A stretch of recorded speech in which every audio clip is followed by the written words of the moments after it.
Deus. Já faz muito tempo que eu não prego, hein? Já tem, acho que, pelo menos uns 3 meses por aí que eu não ministro a palavra do Senhor. E é com muita alegria que eu tenho a oportunidade hoje de falar um pouquinho da palavra de Deus. E hoje eu quero falar uma palavra com os irmãos, é uma palavra que não é muito conhecida. Talvez ninguém conheça, ou talvez todos conheçam, né? Eu não sei. Livro de Juízes, no capítulo 17.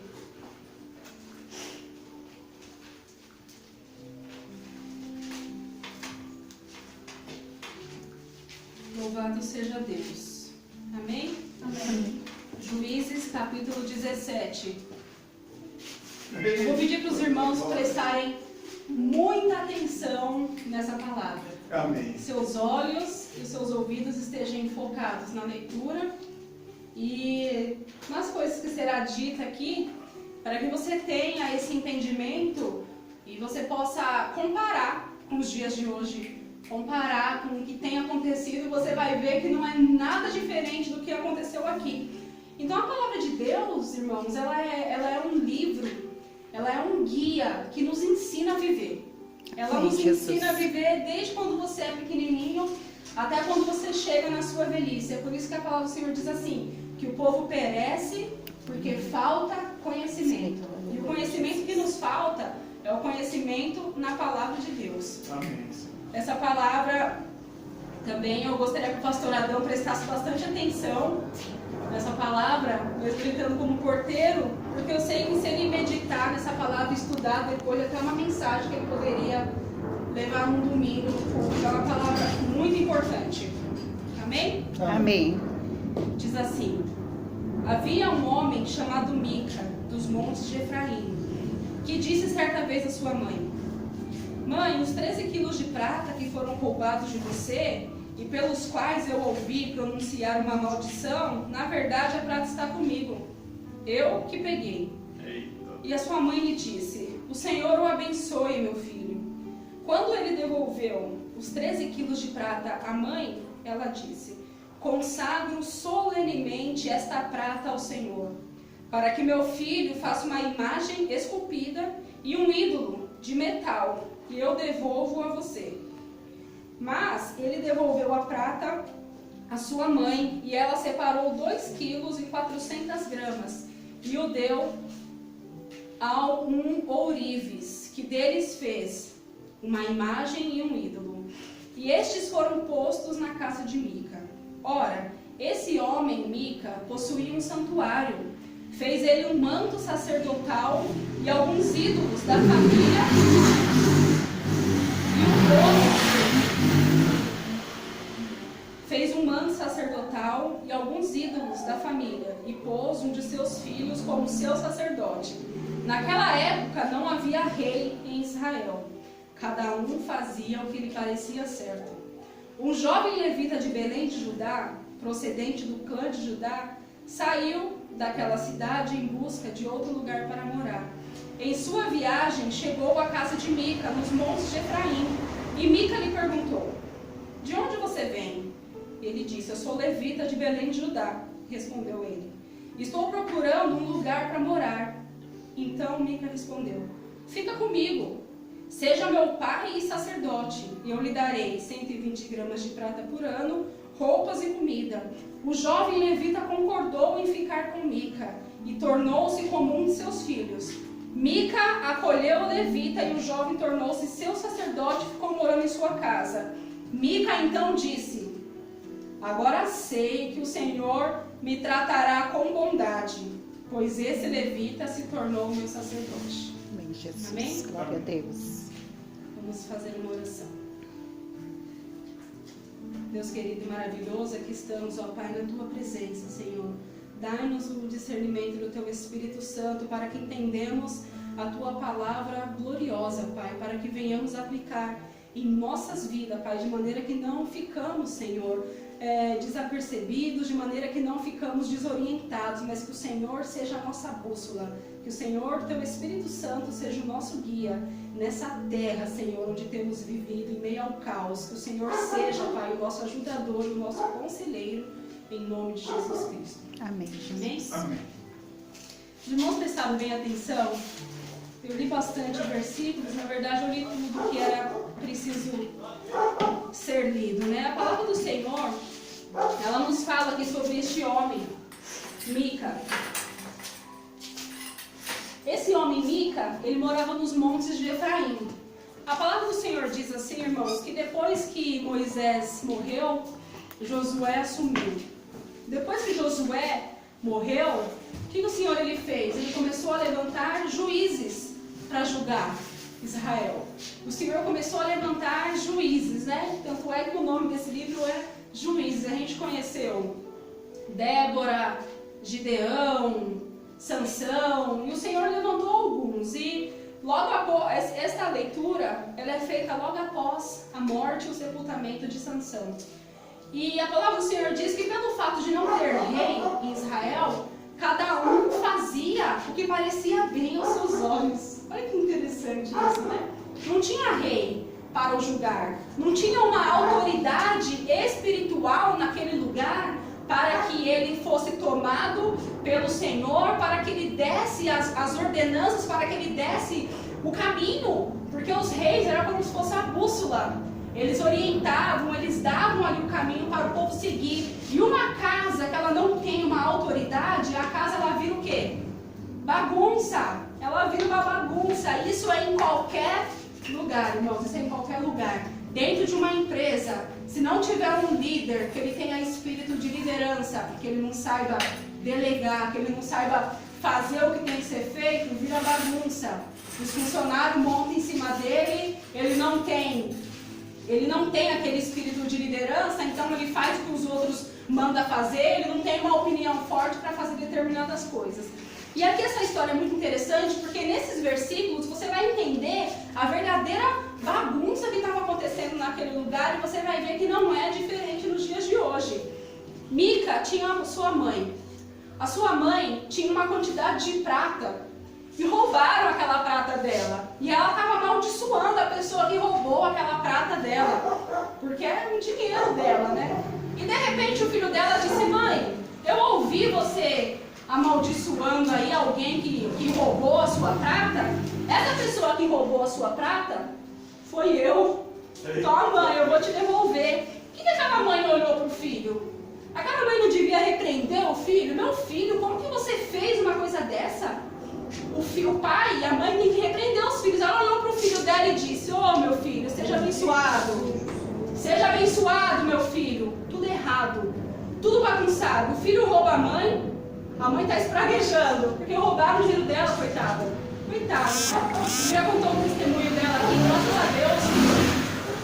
O Senhor deu esse livramento. É por isso que eu falo assim, então não depende do homem, depende do Senhor. O Senhor sabe a situação deles, a situação financeira deles, e poderia ter vingado essas compras, mas o banco foi lá e disse: olha, tem alguma coisa estranha, deixa eu perguntar pro seu Hélio se está isso certo mesmo. Foram lá e bloqueou o cartão, né, Zumira? Deus, ele sabe de todas as coisas, porque ela foi roubada, ela ficou triste por ter sido roubada, viu que era o filho e disse: ó, meu filho, Deus te abençoe. Ou seja, meu filho, você pode fazer o que você quiser, não tem regra, não tem ordem, você que manda, meu filho. Hoje em dia é assim, né? Os filhos que mandam nos pais, não é diferente nos dias de hoje. E aquela mulher lhe disse: ó, meu filho, esse dinheiro que eu tenho aqui, eu ia dar para você mesmo. Fica para você. Ele falou: não, mãe, ele foi mais esperto que a mãe, fica para você. Mas o que ela fez com aquele dinheiro? Ela pegou uma certa quantia daquela prata, e a palavra do Senhor diz que ela falou assim: consagro solenemente a minha prata ao Senhor. Olha que bonito. Ela consagrou o dinheiro dela ao Senhor. Quando você lê até aqui, você acha lindo. Que bonito, ela consagrou o dinheiro dela ao Senhor. Mas logo em seguida, você vê aqui no versículo: consagro a minha prata ao Senhor para que meu filho faça uma imagem esculpida e coloque no seu templo de adoração. O que a gente vê aqui? Era uma mulher que conhecia o Senhor. Ela conhecia Deus. Mas os pensamentos dela estavam distorcidos. Por quê? Porque não existia rei em Israel.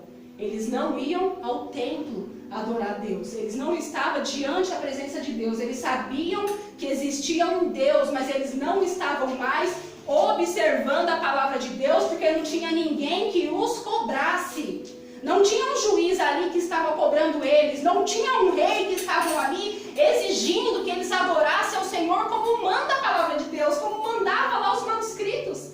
Então, como não tinha rei, eles faziam o que eles queriam. E olha o perigo, irmãos. Sabe quando você está buscando de Deus alguma coisa? Eu estou falando isso porque isso pode acontecer conosco. Não desse jeito. Eu sei que você não vai pegar um objeto e vai falar, esse é meu Deus, como o povo de Israel fez aquele bezerro. Eu sei que vocês não vão fazer isso.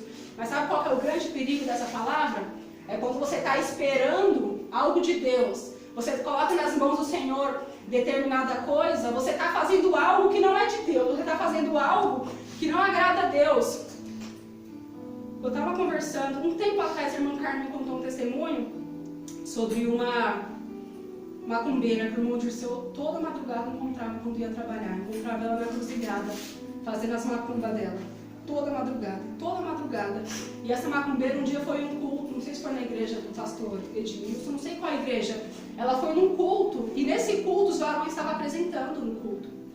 E a pregação, toda a pregação que foi feita naquela noite, aquela mulher deu a entender para ela que o que ela estava fazendo era correto diante de Deus. Sabe quando você está prostituindo, você está fazendo uma coisa errada, aí a pregação às vezes dá a entender de que aquilo não está errado. Vão lá e prega sobre... Qual foi? Foi Neemias que casou com uma prostituta? O profeta? Oséias. Aí você está em prostituição, aí vai lá um pregador que não tem muito conhecimento, prega sobre Oséias. O que a pessoa pode pensar? Então eu não estou errado, porque se um profeta casou, teve uma relação com uma prostituta, eu não estou errado. Então a mente da pessoa que não tem conhecimento, que não está enraizado na palavra de Deus, ela fica com um pensamento distorcido e ela acha que aquilo que ela foi buscar diante de Deus, que Deus respondeu para ela de forma positiva. Então ela sai da casa de Deus achando, Senhor, Deus me deu a resposta que eu queria. Os irmãos estão entendendo o que eu queria dizer? Quando você está fazendo algo errado e você vai diante de Deus pedir uma resposta, e a resposta que Deus te dá, você acha que Ele está concordando com o seu erro? Mica, ele mesmo se consagrou a sacerdote. Ele consagrou os filhos dele a sacerdote. Os filhos dele eram da tribo de Dan. Quem era da tribo do clã de Dan poderia ser sacerdote? Eles poderiam oferecer sacrifício diante de Deus quem não fosse da tribo de Levi? Eles eram da tribo de Dan. E ele consagrou seu filho a sacerdote por quê? Porque não tinha cultos, não tinha profetas, não tinha reis. Então ele falou, como não tem reis hoje, eu vou fazer o meu próprio culto. Eu vou fazer a minha legítima adoração. Ele montou no quarto dele um quartinho de adoração e fez vários ídolos e disse, este é meu Deus. Eu vou consagrar meu filho a sacerdote para ele oferecer incenso para os meus deuses. Irmãos, pior ainda do que ele fez quando aquele moço chegou na casa dele. Hoje as igrejas estão fechadas. E tem muitos hoje fazendo os cultos em duas casas, porque hoje você escuta dizer isso, né? Você é a igreja é você. Eu concordo até em certa parte. A igreja é você, mas a igreja não é um único indivíduo. A igreja é um corpo, e a igreja de Deus ela precisa se reunir, ela precisa congregar. Mas você já pensou, nesse tempo, vamos supor que esse coronavírus aí se estende mais do que a gente pensa e a igreja fica 2 anos fechada, por exemplo. Até os pastores se acovardam e não fazem mais culto. Aquelas pessoas que acreditam em Deus, elas vão se reunir. Só que chega uma hora que a falta de uma autoridade espiritual, a falta de alguém que realmente conhece para ser para você uma bússola, para te guiar, que é o pastor da igreja, ele não está ali com você, você começa a pregar a palavra de Deus de forma errada. Você começa a pregar a palavra de Deus de forma distorcida e quando você pensa que não, muitos estão fazendo o que não é para fazer. Muitos estão agindo da maneira que não é para agir. Hoje, a gente anda nas ruas, a gente está nas igrejas, a gente vê muitas coisas absurdas que acontecem. Mas se você quer ver coisa bizarra mesmo, é só você entrar na internet. Entra na internet, faz uma conta de Facebook e entra nos grupos cristãos que tem. São barbaridades que você escuta. Homens evangélicos dizendo que ama tanto Jesus que se imagina tendo relações com Ele. Me ajuda, o que eu faço? Porque eu até sonho tendo relações com o Senhor Jesus. São coisas bizarras que você vê na internet. Coisas horríveis. Hoje em dia você pode tudo. Tudo você pode. Hoje em dia a gente que serve a Deus, a mulher que usa uma saia, o homem que não usa uma tatuagem, ele é o caretão. Crente de verdade é aquele que está de regata, cheio de tatuagem, brinco, colar. Eu já falei isso e eu vou falar 1 milhão de vezes. Se eu for pregar o evangelho do jeito que eu estou, e vier uma outra mulher junto comigo, de saia, brinco, tatuagem, com a Bíblia na mão, eles não vão querer me ouvir. Eles vão querer ouvir aquela pessoa. Por quê? Porque é mais conforto. Porque o mundo hoje se encaixa no perfil dessa pessoa, e não no meu perfil. Que sou careta, que não faço isso e aquilo. E a gente está arriscado a correr esse risco por conta das igrejas fechadas. Basta apenas 1 mês, 2 meses sem as igrejas abrirem para o mundo virar uma bagunça. E este homem fazia tudo isso. Fazia o templo dele, fazia a adoração dele. Olha só, irmãos, olha que interessante. Ele mesmo consagrou os filhos dele, ele sabia que não era certo. Ele mesmo consagrou os filhos dele. E ele estava pedindo diante de Deus uma resposta para Deus. Ele estava pedindo diante de Deus uma resposta, por quê? Porque ele queria legitimar a adoração dele. Ele queria legitimar, porque ele sabia que ele não era sacerdote de verdade. Os filhos dele não eram sacerdote de verdade. Até que um dia foi lá bateu na porta dele. Quando ele abriu a porta, era a resposta de Deus que ele estava esperando. Agora os irmãos acham que aquilo foi a resposta de Deus? Ou foi os pensamentos dele que já estavam tão tortos? Ele estava já tão cego, fazendo a sua adoração, que era totalmente ilegítima. Ele não poderia fazer o que ele estava fazendo. Primeiro porque ídolos não é Deus. Segundo que ele não podia oferecer sacrifício porque ele não era consagrado a sacerdote. Ele nem sequer era da tribo de Levi. Ele nem sequer era levita para estar fazendo aquela adoração. E quando aquele homem disse, olha, eu sou da tribo de Judá. Só faltou ele falar, glória! Eu sou da tribo de Judá, ele disse. O que ele falou? Certamente foi Deus que te enviou para mim. Porque eu estava precisando de alguém para me ajudar aqui. Certamente foi Deus que te enviou aqui. Ele mandou aquele homem entrar na casa dele. E ele falou assim, eu vou te pagar 120 gramas de prata por ano. Vou te dar roupas e comidas. O jovem concordou a ficar na casa dele. Por quê? Porque o jovem era levita. O jovem que passava por ali era levita. Ele disse, eu concordei. Pelo fato daquele jovem ter sido levita, ele pensou, pronto, foi Deus que me enviou ele. Foi Deus que me enviou ele. E ainda por cima ele disse assim, agora eu sei, agora eu tenho certeza que Deus está me tratando com bondade. Agora eu tenho certeza que é Deus que está aprovando esse trabalho. Irmãos, isso é um perigo.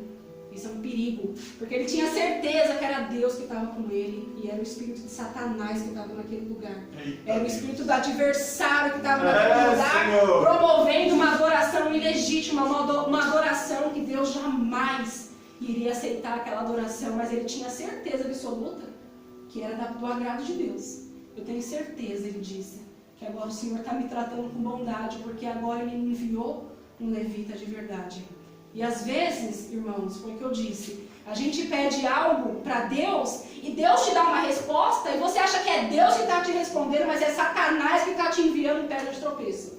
É Satanás que está te enviando laço e armadilha. Essa palavra é para ficar fincada no seu coração. 1 Reis, capítulo 17. Depois vocês meditem mais profundo nessa palavra. 1 Reis, capítulo 17. Firme a tua fé em Jesus Cristo. Firme a tua fé em Jesus Cristo. Leia a palavra de Deus. Tatua ela na tábua do teu coração. Leia todos os dias. Medita todos os dias para que você não venha ter dúvida da adoração que Deus ele requer de você. Para que você não tenha dúvida do tipo de obra e do caminho que Deus ele quer que você ande. Ainda que todo mundo está fazendo o que é errado, irmãos. Ainda que todo mundo. Este reino não é do Senhor Jesus Cristo. O mundo jaz do maligno. Satanás é o príncipe deste mundo. É por isso que o mundo está desgovernado. É por isso que o mundo está uma bagunça, porque o príncipe deste mundo é Satanás. Mas se você estudar a palavra de Deus, se você tatuá-la na tábua do seu coração, você vai lembrar, você vai falar, não, meu Deus, ele não se agrada disso. Tá todo mundo cultuando lá. Lá tem 1 milhão de pessoas adorando a Deus, e aqui só tem 3. E você pensa, não, eles estão errados. Quer dizer que tá todo mundo errado lá, e você está certo aqui? Sim. Se você confia na palavra de Deus, se você tem estudado e tem ela cravadinha no seu coração, você vai estar certo sim. Porque Elias, ele lutou contra 850 e ele venceu. Gideão lutou com 300, tinha milhões do outro lado e ele venceu. Josafá estava morrendo de medo daquele exército, mas Deus pelejou por ele. Aleluia, então, não Senhor. significa que quantidade. O povo diz, a voz do povo é a voz de Deus. Mentira! A voz do povo é a voz de Satanás, não é a voz do Senhor. Não creia. Creia na palavra do Senhor de todo o seu coração, de todo o teu entendimento. Não desvie para a direita e nem para a esquerda, que certamente o Espírito Santo, ele vai ser o seu guia nessa terra de povo, de pessoas fora da lei. Nessa terra que não tem rei que você possa seguir. Nessa terra que você tem que seguir a orientação do Espírito Santo e do pastor da igreja que você congrega. Amém? Amém, Jesus. Glória a Deus. Eu vou passar a palavra para a pastora Bruna.